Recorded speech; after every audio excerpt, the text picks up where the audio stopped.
കരമടിച്ച് കാലുകൾക്ക് മാറിച്ചവിട്ടി പരിശുദ്ധാത്മന്റെ അഭിഷേകം ഇപ്പോൾ വചനം കേൾക്കുന്ന ഓരോ ദൈവമക്കളിലേക്ക് നിറയട്ടെ. നിങ്ങളായിരിക്കുന്ന ഭവനത്തിൽ നിങ്ങൾ എവിടെയാണോ ഇതിപ്പോൾ വചനം കേൾക്കുന്നത് അവിടെ പരിശുദ്ധാത്മാവിന്റെ വലിയ സാന്നിധ്യം, ദൈവ സാന്നിധ്യം നിറയട്ടെ. അത്ഭുത അഭിഷേകം വ്യാപരിക്കട്ടെ. അഭിഷേകമേ ഉത്താത്തിൽ വെളിപ്പെട്ട അഭിഷേകമേ അഭിഷേകമേ ഉത്താത്തിൽ വെളിപ്പെട്ട അഭിഷേകമേ സ്നേഹമായ ഉറപ്പിയോ അഭിഷേകമേ ആത്മരക്ഷ നൽകുന്ന അഭിഷേകമേ സ്നേഹമായ ഉറപ്പിയോ അഭിഷേകമേ ആത്മരക്ഷ നൽകുന്ന അഭിഷേകമേ കാലഘട്ടത്തിൽ ആവശ്യത്താ അങ്ങേ ശക്തി നൽകണേ. ചേർന്ന് കരമടിച്ച് അങ്ങേ രാജ്യമാരണേ കരമുയർത്തിയടിച്ച് അങ്ങേ ശക്തി നൽകണേ. ശക്തിയോടെ അങ്ങേ രാജ്യമാരണേ കരമുയർത്തി പരിശുദ്ധമാവേ തിരുനാവുകളായി ഇന്ന് കത്തിപ്പടരണമേ. ചേർന്ന് പാടാം. പരിശുദ്ധമാവേ തിരുനൊളിയായി എന്നിൽ വന്ന് പതിക്കണമേ. പോരാ പോരാ പരിശുദ്ധമാവേ തിരുനാവുകളായി എന്നിൽ കത്തിപ്പടരണമേ. ചേർന്ന് പരിശുദ്ധമാവേ തിരുനൊളിയായി എന്നിൽ വന്ന് പതിക്കണമേ. രണ്ട് കരങ്ങൾ ഉയർത്തി കരങ്ങൾ വീശി എന്നിൽ വന്ന് പതിക്കണമേ. കരങ്ങൾ വീശി ഹല്ലേലൂയ ഹല്ലേലൂയ ഹല്ലേലൂയ. ശരീരത്തോടെ ശ്രദ്ധിക്കണം, ശ്രദ്ധിക്കാം, ശക്തിയോടെ ശ്രദ്ധിക്കട്ടെ. പോരാ പോരാ ശക്തിയോടെ ശ്രദ്ധിക്കാം. ഉറക്കെ ശ്രദ്ധിക്കുന്നു. Hallelujah hallelujah hallelujah hallelujah hallelujah hallelujah hallelujah hallelujah. ഇപ്പോൾ ദൈവജനത്തിന്റെ മേൽ രോഗികളുടെ മേൽ കരുണയോടെ പ്രവർത്തിക്കുന്ന നിയോഗത്തിന്റെ മേൽ പരിശുദ്ധാത്മാവിന്റെ സാന്നിധ്യം നിറയട്ടെ. ഓരോ കുടുംബങ്ങളിലും കർത്താവിന്റെ അഗ്നി അഭിഷേകം പരിശുദ്ധാത്മ വ്യാപരിക്കട്ടെ. അഭിഷേക അഗ്നി ഇറങ്ങട്ടെ. കരമുയർത്തി ഉച്ചത്തിൽ വിളിക്കുന്ന പരിശുദ്ധാത്മാവേ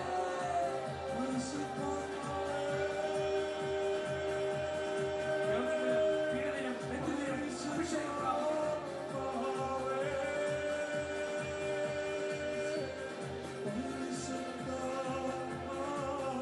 പ്രാർത്ഥിക്കുന്നു.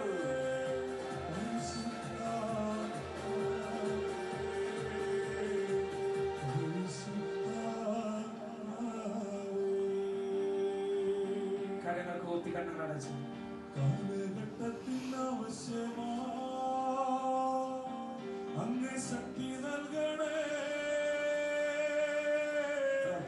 തിന്മകൻ ദിനങ്ങൾക്കെതിരാ അങ്ങ് രാജ്യം വരണേ.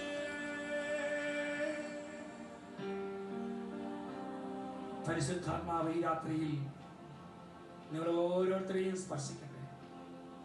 ഓരോ കുടുംബങ്ങളിലും ആത്മാവിന്റെ ഒരു ജ്വലനം ഉണ്ടാകട്ടെ. നിങ്ങളുടെ എല്ലാ പ്രാർത്ഥനകളും നിയോഗങ്ങളും സാധിക്കുമാറ് ആത്മാവിന്റെ ഇടപെടൽ ഓരോരുത്തരും ഉണ്ടാകട്ടെ എന്ന് പ്രാർത്ഥിക്കുന്നു. കർത്താവിന്റെ വചനം ശ്രമിക്കാൻ നമുക്ക് നമ്മളെ തന്നെ ഒരുക്കാം. ഈശോ ഈ സമയം നമ്മളെല്ലാവരും അനുഗ്രഹിക്കട്ടെ എന്ന് പ്രാർത്ഥിക്കുന്നു.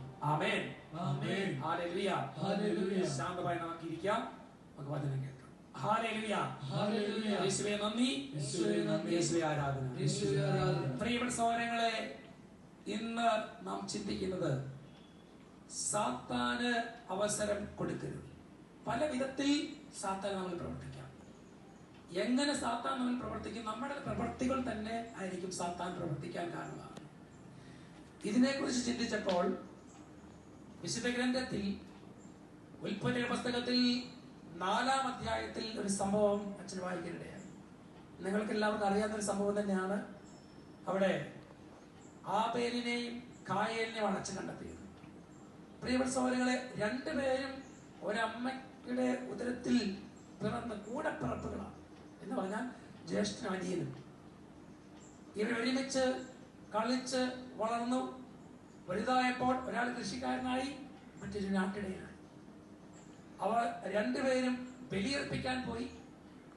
ഒരുവൻ ബലിയർപ്പിച്ചപ്പോൾ അവൻ ഏറ്റവും പ്രിയപ്പെട്ട ആ മൃഗത്തിൽ അല്ലെങ്കിൽ ആടുകളിൽ ഒരു ആൺകുട്ടിയെ പിടിച്ച്, ഒരു ആട്ടിൻകുട്ടിയെ പിടിച്ച് അതിനെ കർത്താവ് ബലിയായി സമർപ്പിച്ചു. ആ ബലിയിൽ ദൈവം സംപ്രീതനായി. മറ്റൊരു കായനാകട്ടെ, അവൻ ആ കൃഷിയിൽ നിന്ന് കിട്ടിയ കുറെ പച്ചക്കറികളും മറ്റു കാര്യങ്ങളെല്ലാം എടുത്ത് അവൻ കർത്താവിന് ബലി അർപ്പിച്ചു. പക്ഷേ ദൈവം അവന്റെ ബലി സ്വീകരിച്ചു. അവൻ അതിന് ഭയങ്കര ഇറിറ്റേഷനായി. അവൻ ഉള്ളിൽ ഇങ്ങനെ അസൂയയും കോപവും അങ്ങനെ ഒരു പ്രത്യേക അവസ്ഥ അവന്റെ ഉള്ളിൽ ജ്വലിച്ചു. സാത്താൻ അവനെ പ്രലോഭിപ്പിച്ചുകൊണ്ടിരുന്നു. അങ്ങനെ അവൻ പ്രലോഭിച്ച് ഇങ്ങനെ ഇരിക്കുന്ന സമയത്ത് ദൈവം ഈ സാത്താന്റെ പ്രലോഭനത്തിൽ നിന്ന് വിട്ടുപോകാൻ വേണ്ടി ദൈവം അവനോട് ചോദിക്കുന്നുണ്ട്. ഉൽപ്പത്തി പുസ്തകത്തിൽ 4-ാം അധ്യായത്തിൽ 6-ാമത്തെ ലിഖിതം, ജനസിസ് ചാപ്റ്റർ 4:6, അതിലിങ്ങനെ കർത്താവ് പറയാണ്, കർത്താവ് കായനോട് ചോദിച്ചു, നീ കോപിച്ചിരിക്കുന്നത് എന്തുകൊണ്ട്? നിന്റെ മുഖം വാടിയിരിക്കുന്നത് എന്തുകൊണ്ട്? പ്രിയപ്പെട്ട സഹോദരങ്ങളെ, അവൻ അപ്പം വേണേ തിരിച്ചറിയാമായിരുന്നു. ദൈവം ചോദിച്ചിട്ടൊന്നും ഉത്തരം കൊടുത്തില്ല. പക്ഷേ കർത്താവിന് മനസ്സിലായി അവന്റെ ഉള്ളില് ഒരു അഗ്നി തടാകം പോലെ ജ്വലിക്കുകയാണ്. അതിന് കർത്താവ് അവനോട് വീണ്ടും പറഞ്ഞു. ഉൽപ്പത്തി പുസ്തകം 4-ാം അധ്യായം 7-ാമത്തെ ലിഖിതം, ജനസിസ് ചാപ്റ്റർ 4:7, അതിലെങ്ങനെയാണ്? ഉചിതമായി പ്രവർത്തിച്ചാൽ നീയും സ്വീകാര്യനാകിയില്ലേ?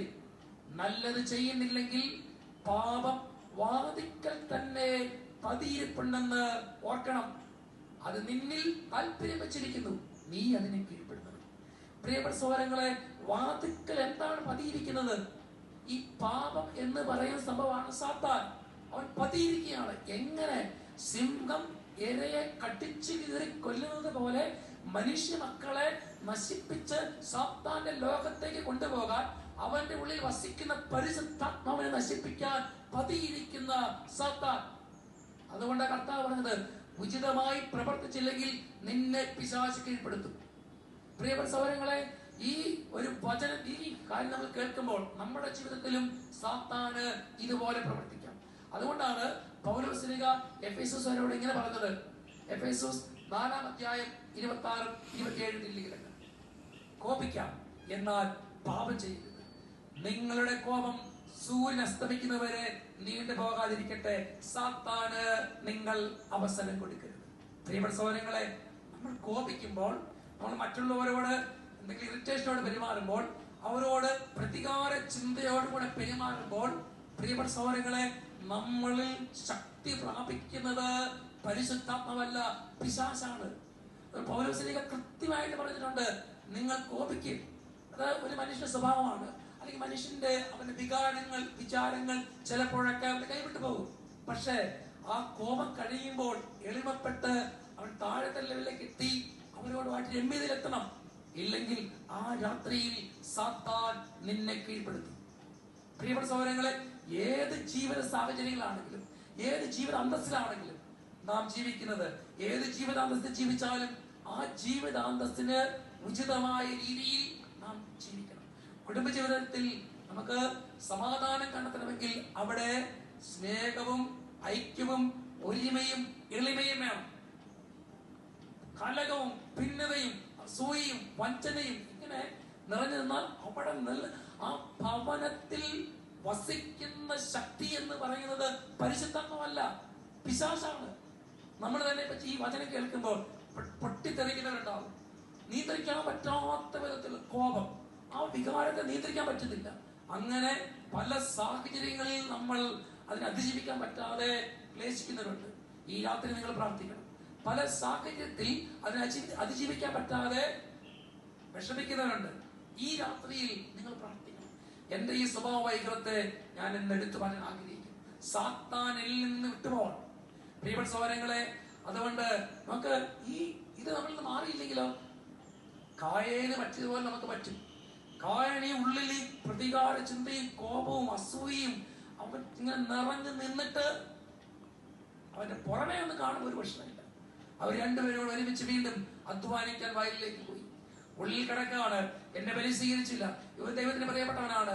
അങ്ങനെ കായന്റെ ഉള്ളിൽ ഈ ഒരു പ്രതികാര ചിന്ത, കോപത്തിന്റെ ആ ഒരു തിളക്കൽ, വെള്ളം തിളയ്ക്കുന്നത് പോലെ അവന്റെ ഉള്ളിൽ തിളച്ചു മറിയുകയാണ്.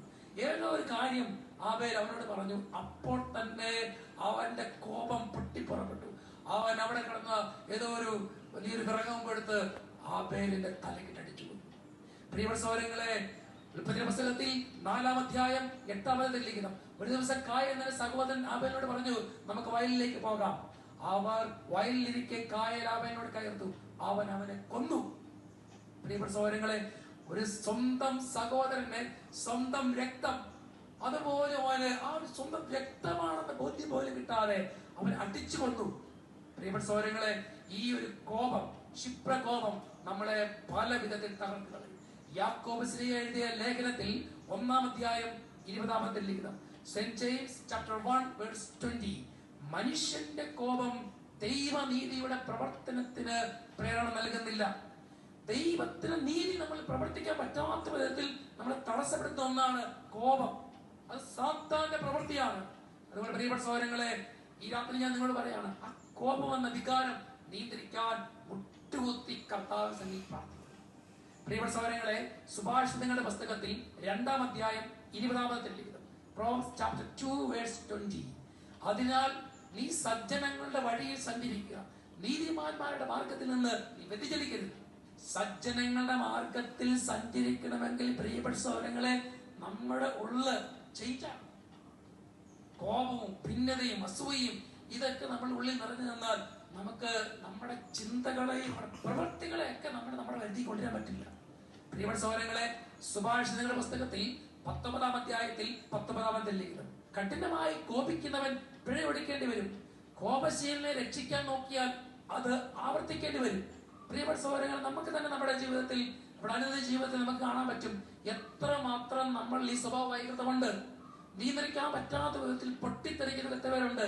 പ്രിയപ്പെട്ട സഹോദരങ്ങളെ, ഞാൻ ആരെയും കുറ്റപ്പെടുത്തുന്നില്ല. പ്രിയപ്പെട്ട സഹോദരങ്ങളെ, അത് നമ്മളെ പല വിധത്തിൽ പല ബന്ധങ്ങൾ തകരും, കുടുംബ ബന്ധങ്ങൾ തകരും, ഭാര്യ ഭർത്ത ബന്ധങ്ങൾ തകരും, കമ്മ്യൂണിറ്റി ആണെങ്കിലും ഏത് സ്ഥലത്താണെങ്കിലും ഈ ഒരു കോപം എന്ന് പറയുന്ന ഒരു വികാരം അത് അത്ര നല്ലതല്ല. പ്രിയപ്പെട്ട സഹോദരങ്ങളെ, അത് നമ്മൾ നിയന്ത്രിക്കണം. ഞാൻ ഈ വിഷയത്തെ കുറിച്ച് ധ്യാനിക്കുമ്പോൾ ഒരു വിശുദ്ധനെ പരിചയപ്പെട്ടു. ആ വിശുദ്ധന്റെ പേരാണ് Saint Bernard of Corleone. Saint Bernard of Corleone 17-ാം നൂറ്റാണ്ടിൽ ജീവിച്ചിരുന്ന ഒരു വ്യക്തിയാണ്. 1605 സിസിലി എന്ന സ്ഥലത്ത് ഈ ബെർണാഡ് ജനിച്ചു.